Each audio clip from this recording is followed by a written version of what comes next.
The world of cars is changing faster than my hairline did in my 20s. You see, we're seeing household names, developed brands, struggling to balance building EVs with building cars the mass market actually wants to buy. And we're seeing really old brands such as Ford teetering on the edge of building no cars I'm interested in buying whatsoever, apart from the Ford Ranger Raptor. That's a good truck. Weirdly though, one of the biggest moves and shakes in 2024 is undoubtedly going to be BYD, or Build Your Dreams. It's a Chinese battery company that was established back in 1995, but it's now arrived on UK shores with a trio of electric cars. My hood has gone up because it's so windy. This is one of them. It's called the Seal, and in this video I'm going to show you around it, take it for a drive, and together try and work out whether BYD stands a chance of converting UK buyers into BYD owners in much the same way that Ken Hom converted Woxinics back in the 1980s. If you remember that, you're as old as me. Now, I know this is a slightly weird video for us to do here at Motorpoint because this is a new car,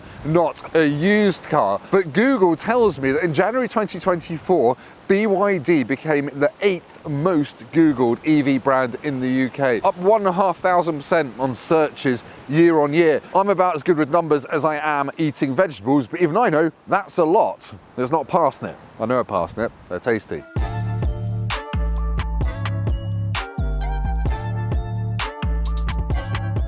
The Seal is BYD's current range topper in the UK, and it does make idiots like me's job easy because there are only two versions, a single motor version and a dual motor version. This is the dual motor, you can tell because it says 3.8S there. It hasn't got a 3.8 litre engine, it'll do 0 to 60 in 3.8 seconds. It's quite fast. A single motor costs £46,000, this costs £48,000. So it's a rival for your fast appreciating Tesla Model 3. Unlike a lot of the Seal's rivals, I think it's actually got quite a distinctive look. I think the headlights are a bit Porsche Taycan mixed with a bit of Renault Clio, and you've got these lines down here which kind of look like they light up as well. It's just quite a distinctive thing. I think it's better proportioned than some of the other streamlined cars we've seen lately, like the Volkswagen ID.7. But yeah, I quite like the way it looks back here. I realised I just said back here. That's because the window's so strong it's pushed my brains out of my head, and I just meant here, not back here. We're at the front of the car.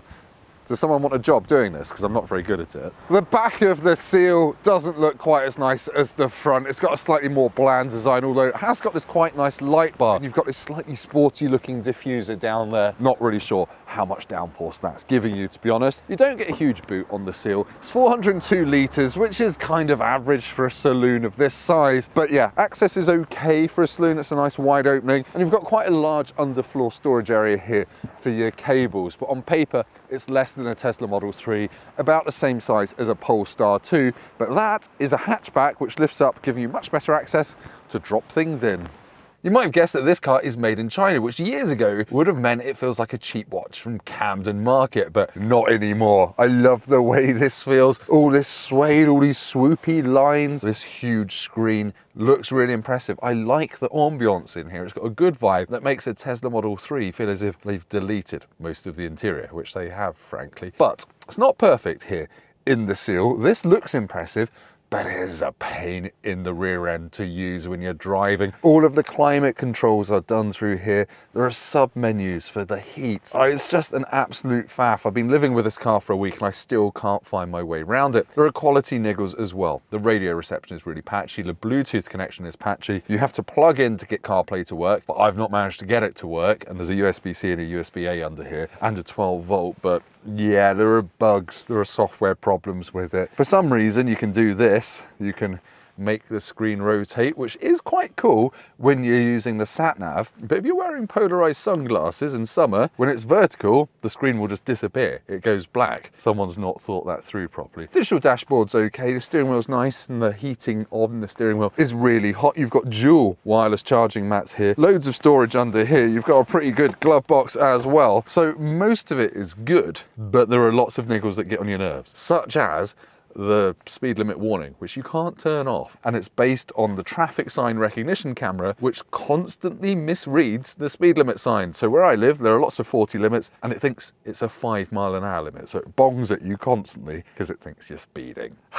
Almost, BYD. A few software patches, and I think you'll get there. Initial impressions of the back seat space in the BYD Seal are actually really good. You've got this massive full-length panoramic sunroof that goes way back there. I've got loads of knee room. Headroom is actually decent. What's not so good though is foot room. I can't get my feet under the driver's seat at all. I'm 6'3", got pretty big feet. I have got 2 USB-Cs down there and there's a completely flat floor. So the middle seat passenger, although the seat's a little bit narrow, they have got room for their feet. Child seats fit in really easily. They've got these rubberized Isofix covers. And yeah, it feels, again, pretty posh back here. Now there is one slight downside. Personally, I think the leather in this car feels a little bit on the plasticky side, but hey, that's just me. Your rear seat passengers also get speakers for the extended Dynaudio sound system, which comes as standard, and it's actually really good. To drive, the BYD Seal is actually a little bit of a mixed bag because, yeah, this dual motor is furiously fast when you boot it, but it has actually got a slightly soft bit at the start of the accelerator travel, so you don't get the same whip crack performance as in a Tesla Model 3. The handling is pretty good as well. It's grippy, it's quite darty, it's got proper multi-link rear suspension, and this dual motor version has got semi-active suspension, which can automatically adjust for the road conditions, but the dampers that have been to the pub on the lash, because sometimes the ride is pretty terrible, other times it's okay and it's actually reasonably comfortable, but you can never really work out if you're going to get jolted by a bump in the road or not. The other annoyances in this car, you've probably heard already, the speed limit warning bong. No, it's not going to do it the one time I want it to do it. The speed limit warning bong can't be turned off. Traffic sign recognition kind of reads the signs all wrong.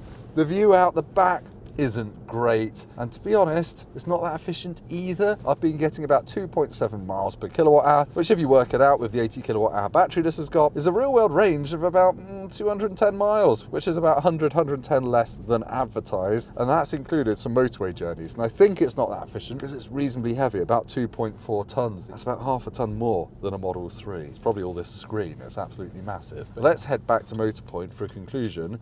And my last point on the driving that I've just remembered to tell you is the indicator switch is on the wrong side. It's on the right hand side, like old Japanese cars. You get used to it, but it's a bit annoying when you're switching between cars all the time.